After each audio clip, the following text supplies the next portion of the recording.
Right, this is where we left off, so moving on. This is a population pyramid showing the general structure of the UK population in terms of age and binary gender.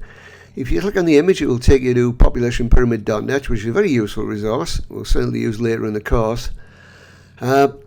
Age and gender are important but broad measures. What other demographic categories do you think are relevant to nutrition? Make a note of them, and we'll discuss them in a tutorial too. So this is tutorial exercise 2 for this particular lecture. It's important because such differences can have quite significant impacts on an individual's nutritional needs.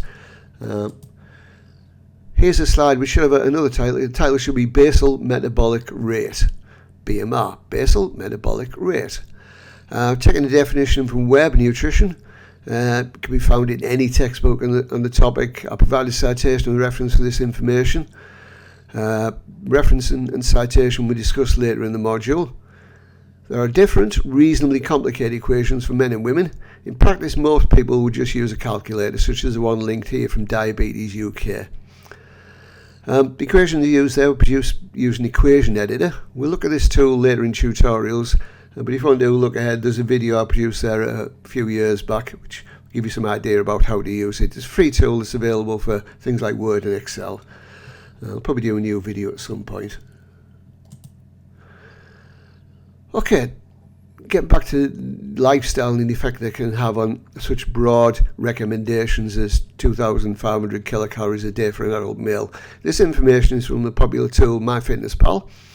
The first table is for a particular individual before taking any exercise or eating anything. So the 1550 here is essentially this person's basal metabolic rate. Later in the day, when the individual has expended 990 kilocalories in exercise from walking and running, we'll note that value has gone up to 2,453 kilocalories.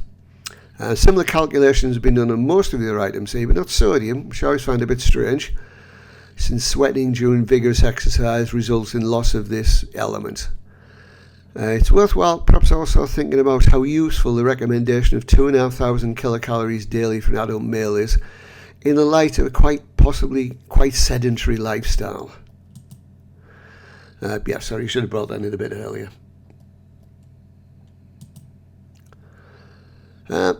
Okay, so here's some examples of energy expenditures above BMR for various activities, and you can draw your own conclusions from the image, which does relate to what I commented on in the last slide. Sitting versus standing is not an actual recommendation, which is something that's been in the news again recently. We'll have a look at a paper which has some recent evidence on this. Concept's very COVID relevant, of course, given the large number of people now working from home, although it's of course relevant to office type work in general. So click on the links for more background. Notice the NHS one, standing no healthier than sitting. The evidence is somewhat equivocal still. The study I'm referring to here, Gibbs et al. 2017, looked at recent suggestions that people should have 2 to 4 hours standing or light activity during the working day, and the energy expenditure of subjects carrying out similar work, with some sitting, some using sit-stand desks, and the remainder standing, was measured. If you want to do more details on that, you should have a look at the paper, which is linked in the usual way, directly from there or in the notes.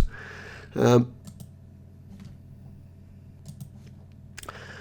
results that sitting subjects use the least energy, with sit-stand using more and standing using most. Also, heart rate was higher for both sit-stand and stand subjects. I've roughly worked out the energy expenditures per hour.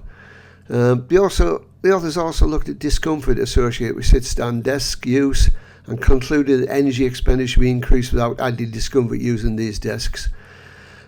Critics of the standing desk hypothesis note that this model increases expenditure by about 10 kilocalories per hour. Brisk walks might be more beneficial. The dots in the results, the average values, and as I think we mentioned briefly before, the lines are margins of error, a way of estimating the uncertainty in a measurement. We'll look at these in more exercises on using Excel, but we'll note that in the average expenditure, the error bars are quite large, whereas in the heart rate, which is probably easy to measure, they are much more narrow, so it's probably more of a valid measurement for the heart rate. A few years ago, a student asked me if she thought really hard that would be a way of burning more calories and just not thinking too much. It's a reasonable question. The brain is our most energy intensive organ. We're using about 20% of our energy, despite only being about 2% of body mass. When reading, for example, the brain uses more energy than when sleeping, but not that much more energy. And a lot of the difference is probably due to simply not lying down.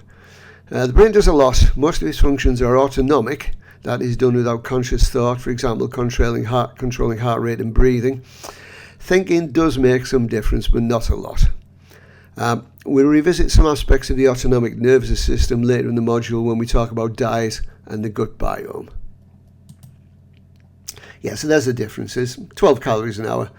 Again, a brisk walk for a few minutes would certainly be more than that. BMI, you've almost certainly heard of. It's an anthropometric measurement. Anthropometric is a word used to describe the scientific study and measurements of the proportions of the human body. Laura will be talking to you much more about this in the future. BMI is widely used, but may not always be given the information that is appropriate. It's probably okay as a general guide. It was designed as a guide for populations, not individuals. And in particular, results can be thrown off by pregnancy or by high muscle mass. And it also may not be a good measure for children or elderly people. Again, there are many online BMI calculators, such as this one from the NHS. This height weight table is in general use. Again, this is from an NHS source. And once again, it's a general guide, as are the categories in the table. Generally, a high BMI is linked to an increased incidence of a range of negative health issues. Note the terminology there, is linked to. As I've mentioned before, in science we never say that particular data prove or disprove something. We might, for example, say that there is evidence that eating 5 a day is associated with a reduced rate of heart disease in a particular population. We can't make such judgments about individuals. We would not say that the link is proved or disproved. Make sure you use this approach in your scientific writing. Okay, here's a tutorial. Go off, use the tools, find your BMR and your BMI. If you're using MyFitnessPal, it's already there, probably already. We won't share these data, it's just for you. And that's all from that. Thanks for listening.